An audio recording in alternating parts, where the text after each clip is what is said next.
Hey guys, what's up? It's Brad with the Brofessional Development, and today there's just three of us here. We got Bobby and Sal, and we're going to shoot the shit for a little bit. But before we dive into it, if you guys could just take the 30 seconds, go write us a review, give us the 5 stars. It's all we're asking. We don't run ads, which we could be running multiple ads during every single podcast. We've been asked by a lot of people. Yeah. So the answer's no. Yeah. So we're doing this for you. So, no, but seriously, guys, what you guys got going on right now? So, not much going on as far as just work stuff. Just been crazy. I have some random things that I have to shoot the shit about, but I don't know if you guys have anything else going on before I jump into that. I mean, I'm just busy with work and volleyball. Nothing too serious. I just had a random one. I literally heard this. What was I listening to this morning? Oh, I was listening to 101 ESPN, and the creator of the GIF or GIF image, however you say. Also, that's probably another topic for discussion. How the fuck are you supposed to say that? But the creator of the GIF image died at age 74 on March 14th, this past March 14th. Do you guys know how long GIFs have been around? I saw this as well, but it's something stupid. Is it like 50 years or something crazy? So not that long, but 1987 is when the original GIF image format came out, and I feel like I've only known about those for the past, less than 10 years for sure. I feel like I haven't known about him for that long, but whenever I saw that and how old he was, I was like, what the fuck? And I realized it was 2 years before I was born. So I thought that was interesting. That is a crazy one, especially to think like who even sent a GIF in 1985. Right. So, how did they even do that? Yeah. I have no idea.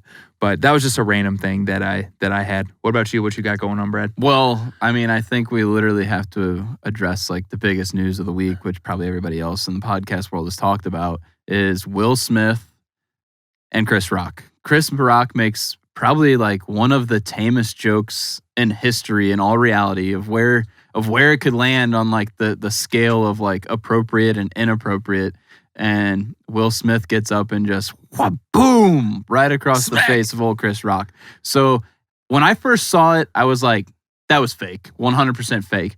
And then the more you start looking at it, and like Chris Rock is like later on in the show, just sitting there like, it's totally awkward. Concussion protocol has entered the chat. Yeah.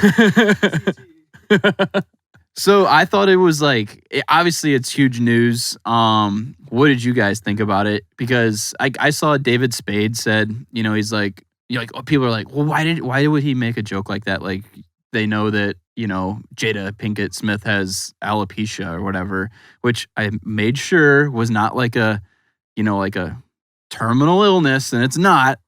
So I feel like I can be a little bit of an asshole about it. But to me, I was like, these comedians nowadays are just fucking screwed. Like, you can't even make a G.I. Jane joke about her. And I think they, like, Will Smith and Jada Pinkett basically have, like, an open relationship where she just gets railed by whoever she wants. She's fucking other dudes. Yeah. She was fucking other dudes before Will Smith even knew that she was fucking other dudes. And then Will Smith was like, all right, cool. Well, I guess we'll stay together. I don't know what the point is, but... The thing that annoys me the most is, like, if you look at the video clip, Will Smith was actually cracking up. Yeah. He was laughing. And then Jada Pinkett Smith just gives him the death stare. He's like, fuck, now I gotta go slap someone, like, to redeem himself. But talk about a total cuck move, right?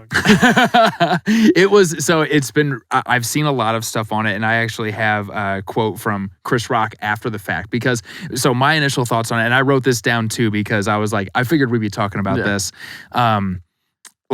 As far as the reaction goes, like Sal said, like he was laughing. They scanned to Jada. Jada looks pissed off. Next thing you know, Will Smith's going up to Chris Rock and just whacks him. So for me, I'm like, well, okay, all right. He was defending his wife who's fucking other dudes. Yeah. And I don't agree with the response that Will Smith had. Yeah. Like, I'm all for defending someone, but it was a joke. You're at a show and the best way that I saw it put was, you're at a show that is literally all about further glorifying all these fucking people that already make insane amounts of money, so they can add hardware to just be even more famous. So they're gonna take shots at each other, and it's Chris fucking Rock, exactly. Like one of the funniest dudes ever. So I think it was an overreaction by Will. So I have a theory. Okay. Okay. And I actually haven't seen this one pop up yet, which to me absolutely blows my mind. And I think Chris Rock was fucking her. Like, how has nobody even thought about this yet? And That's a great point. I think he made a joke. Maybe he didn't do it right. And he she was a bit little his upset tongue. about If that. you saw one like later on in the clips, he was just like, "Ooh, I could," but he held back. Props to Chris Rock on that because he could have. After he was smacked? Yeah. Yeah. He was 'cause just like trying to think about it. He's like, "Ooh." he's like, ooh, okay. Like that part after he got smacked? Yeah. Yeah. So I mean, Could that happen. was my one theory. And then there's been a lot of people who spoke out about it. Like I think it was Oprah Winfrey. Or no, it wasn't Oprah. Who's the chick? Was it Whoopi that said that he should be barred from the Academy? Jim Carrey basically is totally appalled by it. And my favorite one is Ricky Appalled by the joke or appalled by the appalled action? by Will Smith's actions. Okay. Yeah.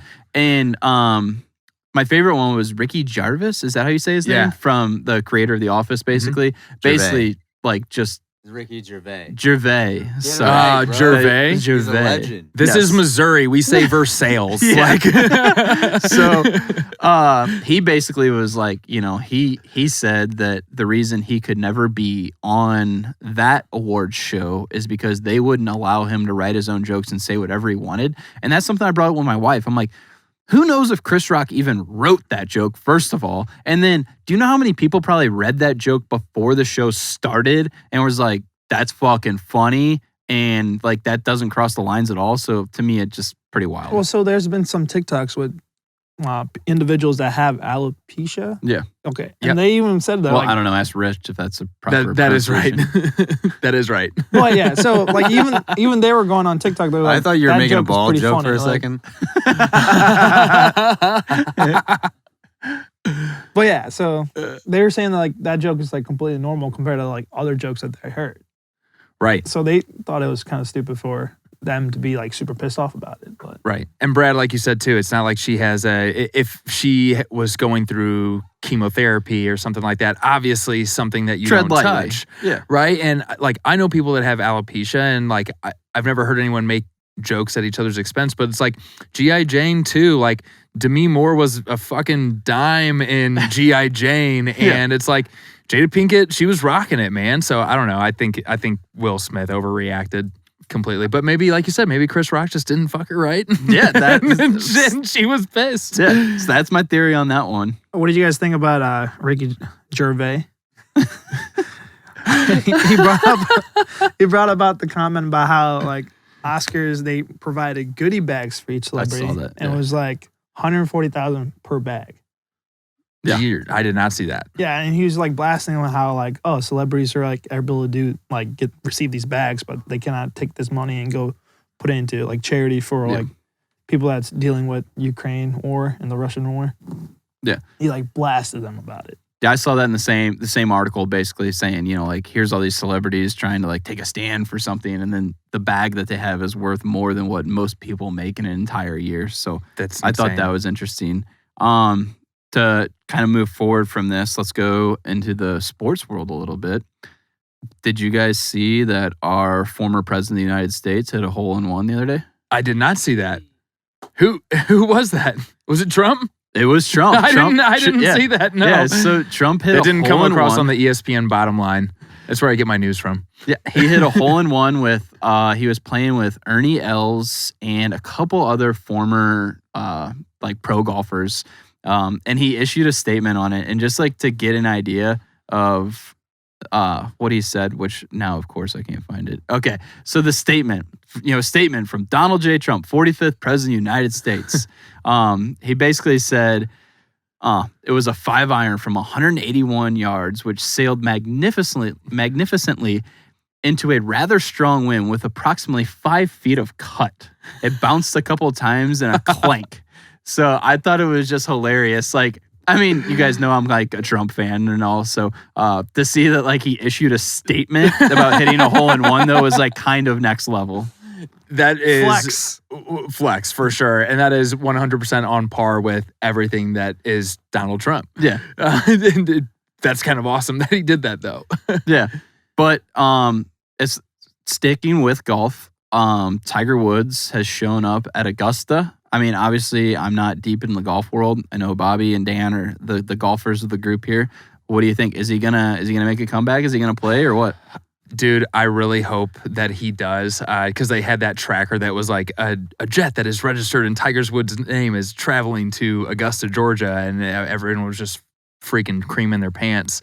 And then, he came out, he played around with JT and his son out there at Augusta and at the Masters, and he apparently they don't know if he walked that. They don't know how much he was riding. I didn't think about that. Because with golf, the rule is you have to walk. Like there's no rule for anything like that. And Tiger has been very specific about saying, because that golf would change the game for Tiger. Like PGA Tour would make an exemption like that, but he doesn't want, or an exception. And he has said that he doesn't want something like that. So I was listening to 101 ESPN this morning about it, and they were speculating on everything. And I'd love to see him play. I'd be shocked. I don't know if he'd be able to walk for 72 holes, man. And you're thinking like those courses are. I mean, you got 7,200 yards. I don't know if Sal can do some math for me and figure out how many miles that would be him walking and then playing over the course of 4 days. But I think he will come back. I think that he will win a tournament. I pray that that's a major. It'd be amazing to see him at the Masters here in a couple weekends, but I don't know if it'll happen. Well, what I think's like actually super interesting about it is like I feel like he's the type of guy, and I know he's kind of had a comeback once already. It says 3 to 6 miles. Okay, so that's actually not that bad. Not too bad. Yeah. So, but I feel like he won't come back until he thinks that he can be like competitive and actually have a shot at winning. Because isn't there like some crazy odds in Vegas for if he wins another event? Like it's pretty substantial. Like, yeah. So, I know there's a lot of people that probably took that bet for sure. Because, and I mean, he's like, we've talked about this before. He's like literally one of the greatest athletes of all time. Like he's withstood like the time trials of like he's always been there generation through generation and still been competitive. So it'd be nice to see him go out like on his own terms and win another one for sure. And he wants to get another one, right? He's chasing Jack. He's chasing the record for total wins.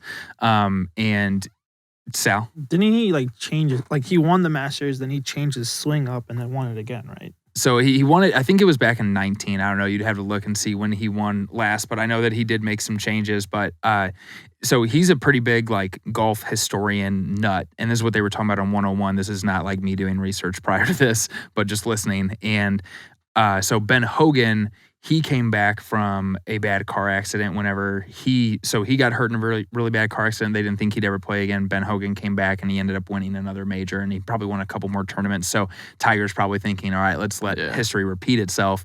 I'm going to go out and do the same fucking thing. And Tiger was he could have been dead from that accident. He could have lost that leg. So it's pretty miraculous that he's even out there playing golf in the first place. So it's just fun to see him play. I hope we get to see him play again. And worst comes to worst, maybe he'll give Jada Pinkett a call. Let's tag them on that. I love it. So my last sports thing for the day, I actually don't have too much business stuff on here today just because I didn't see anything that was like super interesting. But we talked about this a little bit through our text thread. But for all the St. Louis people out there, probably the majority of our listeners, Albert Pujols has signed a 1-year deal with the Cardinals to come back to basically end his career here as a Cardinal. I told you guys how I felt. Like I think it's cool he's coming back. Don't get me wrong. Like I think it's cool that like, him, Wainwright, Molina, they're all going to sail off into the sunset together. The part about it that I just hate is that like he chose to leave for money. And like I'm weird. Like I say that, like I think like in business, like a lot of employees would be smart to like not be loyal. But like I think sports is different, maybe because they're just getting paid millions and millions of dollars. And like Albert could have been a franchise player that never played for anybody other than the Cardinals and had the statue out front, which I'm sure he's still going to get. He's still going to get the number retired. But it's just like a different vibe. And that's like the same way I felt about Petrangelo when he left the Blues, the same way with Backus. Like these guys that leave for, $500,000, $1 million, whatever it may be, I hope they never fucking win another Stanley Cup. I hope they never win another World Series. And I hope they regret ever leaving. And I know there's like a lot of like moving parts to like keep players, so many good players together that like salary cap wise, it wouldn't have happened. Somebody would have left. Molina would have left. Wainwright would have left. Whatever. But it is cool that he's coming back. So we'll see how the year plays out. Yeah, dude, I'm pumped about it. I mean, Albert Pujols was like all of us grew up right around the same time, kind of like our childhood, the baseball player that we grew up with, right? Like we got to see Mark McGwire, right? And he finished out, I think, in like, I don't know what the year was that he retired from, or that he left the Cardinals, because I think his last season was with the Cardinals. I don't know if he went somewhere after that, but either way, like we pretty much grew up with it. That was whenever we were all old enough to like really understand what was going on with baseball. And whenever I found out about it, I was listening to, I listen to 101 ESPN every morning. So, what's his name was talking about Randy Carricker, and he was literally talking about Albert coming back and being involved in charities, and Randy Carricker is literally like choking over his words, like emotional about it, which was really cool. Baseball means so much to St. Louis. Hockey, the Blues means so much to St. Louis for sure. We could carry a freaking franchise in the NFL and the NBA. I have no doubt about it. But with Albert, one of the things is like expectations. So what's the expectation with this? And you know, a lot of people are saying, "Oh, like I really don't care how we do. I just want to see him hit number 700." Fuck that, dude. I want to see us. The expectations are high. Ali Marmol is like saying that it's World Series or bust, and you got to think it's the same way in the minds for Albert Pujols. For like, and you talk about like Albert leaving. Albert leaving was probably one of the best things that could have happened to the Cardinals, because we went and picked up Beltran. In 2012 we made it back to the NLCS. 2013 we made it to the World Series, lost to the Red Sox. 14 we made it to the NLCS, and we just kept on running into the buzzsaw of the Giants. So I don't know. I think if they don't make the championship series this year, it would be a complete bust. You have Albert basically being a leader in the locker room. You have people like Paul DeYoung, who needs to get his head out of his ass, and you have other, like, a lot of young talent that can benefit from hearing from Albert in the clubhouse. So I hope that that's where he makes his biggest impact, is not necessarily on the stat sheet, but on the stat sheet and the other players in the organization. Sal, what do you think about it? I think it's a good move. From like a marketing perspective. Oh yeah, they're gonna put some butts in those seats. Jerseys. Like opening day right now, tickets went up from like $50 to like over 100. But it's a win now for them. Like it'll be awesome to see them win it all, and then they all retire happily. That'd be amazing. But yeah, I mean, I'm just happy because he was one of my favorite players growing up. So to see him back, I'm happy about that. Yeah. But, so you guys got anything else? The big things that I had were the GIFs and Will Smith. I don't think, Sal, did you have any other sports news that were happening? I know you sent over a few articles. Lakers are currently out of the play-in. Let's go Pels. Yeah, I don't want the Pelicans to win. Sorry. Well, I do. It's because now I'm a fake Pelicans fan. Oh, okay. But yeah, I mean, so they literally have to win out, because right now they have, in terms of tiebreaker, Pelicans have a game on them, and so does the Spurs. So they literally have to win out to get into the playoffs. Michael Jordan would have never let this happen. True. Very true. Other than that, NFL announced a new diversity committee, which will be interesting. They haven't really done anything. They just they added some changes to the Rule where now each team has to interview women too. I didn't see that. Coaching, so they don't have to necessarily hire them. They just have to interview. And there has to be a minority coach on the offensive staff, right? As an assistant, yeah. As an assistant. Which should be interesting. It should help. I don't know how that will change the whole court case with Brian Flores. But yeah, I don't know. It's all interesting to me. I'm not really sure how that stuff works, but it's unfortunate that something like that has to exist. It's like, are they doing this because are they being like pegged as being like racist and not hiring minority coaches, or are the best coaches like just happen to be white dudes? I don't know. Well, and that's the part that I think is just so wrong. Like, could you imagine walking into your business and being like, oh, you have to hire, one of these people, whatever they may be, a woman or African American or whatever, but they are clearly not the right person for the job. I just think that's the part of it that's bullshit. And the thing about the women is I'm already I don't know how long it's going to take for the first sexual harassment case to come out, but it's going to happen. And it's only a matter of time. Yeah, that stuff's bizarre to me. I don't really understand it, but yeah, hopefully, I don't know. I think with something like this, it's just you're trying to do things to appease certain people, and I think it's kind of the culture that we live in now. And like, shoot, man, like I'll hire people from all different backgrounds because they can get to different target markets for me. Whereas, like I just hired a guy who's Bosnian, and we have the second largest Bosnian population, second only to Bosnia. We are literally known to the Bosnian community as Little Bosnia. Yeah. And that's a whole market that we can't get to. Yeah. You know, and there's certain people that will work better with other folks, whereas in the NFL, it's like, okay, why are you forcing them to hire certain backgrounds? I don't know. It's kind of bizarre to me, but I don't agree with it. I think it's good. I think we need more coaches that are minority. Like, don't get me wrong, but if they're not the right person for the job, they shouldn't be forced to hire someone. Yeah, 100%. Yeah, that's what most I got today as far as my shoot the shit topics. That's everything I got too. So we'll call it a day, boys. Sweet. Deuces.